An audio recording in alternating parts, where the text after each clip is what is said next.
Our next tale is called Crossed Lines. Most of the Fat Controller's engines accepted diesels. James had never liked them.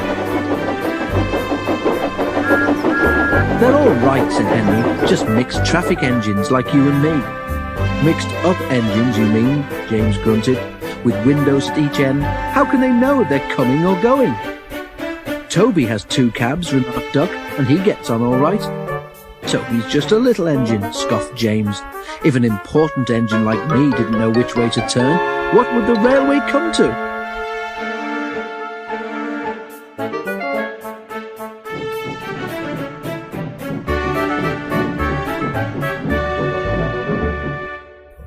All the engines agreed that James was becoming much too puffed up in his smoke box. "Making out his royalty or something," grumbled Henry. "It's disgusting." "I knew an engine called King James," remarked Duck, "in the old days at Paddington. King James the First he was, but he didn't swank about like that." "Och, dinna be telling James that," pleaded Donald. "It's even mair of a misery he'll be making our lives." "Exactly," agreed Henry. "But who's going to trim his wheels for him?" The engines tried all sorts of ideas, but nothing worked.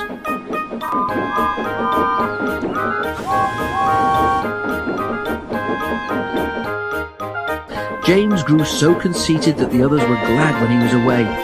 Even the coaches twittered anxiously to each other if they thought he was to pull them.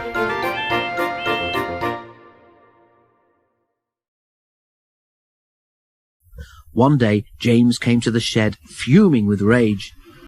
"Shunting," he snorted. "Where are Donald and Douglas? They should be here for jobs like that."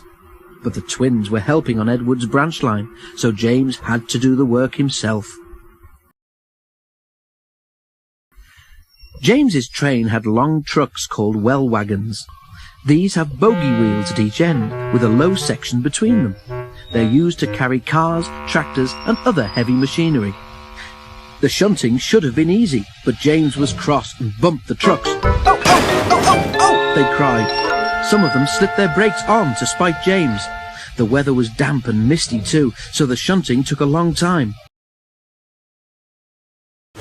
At last James had only 2 trucks to fetch before his train was ready. Because of the mist, the signalman sometimes found it hard to see what was happening. James's driver told him that James would whistle when they had collected all the trucks and were clear of the points. They had almost finished when suddenly James heard a sharp peep peep from another engine close by.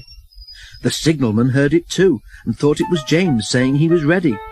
He pulled the lever, setting the points for the main line. But James wasn't ready. The points changed when one of the trucks was halfway over them. One bogie went the right way, but the other was diverted towards the main line. Before James realized it, the truck was travelling sideways between the 2 lines. A signal stood right in its path. "Stop!" squealed the truck, but it was too late.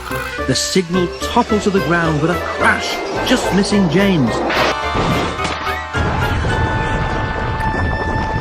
"That's torn it," said James's driver. "The Fat Controller won't like that." He didn't. He spoke severely about it, because the signal was important and its loss was inconvenient. James knew that the accident was not his fault, but he was unusually quiet in the shed that evening. The others were relieved.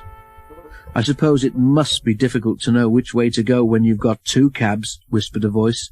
"But to go 2 ways at once with only 1 cab, that really is something." James pretended he hadn't heard.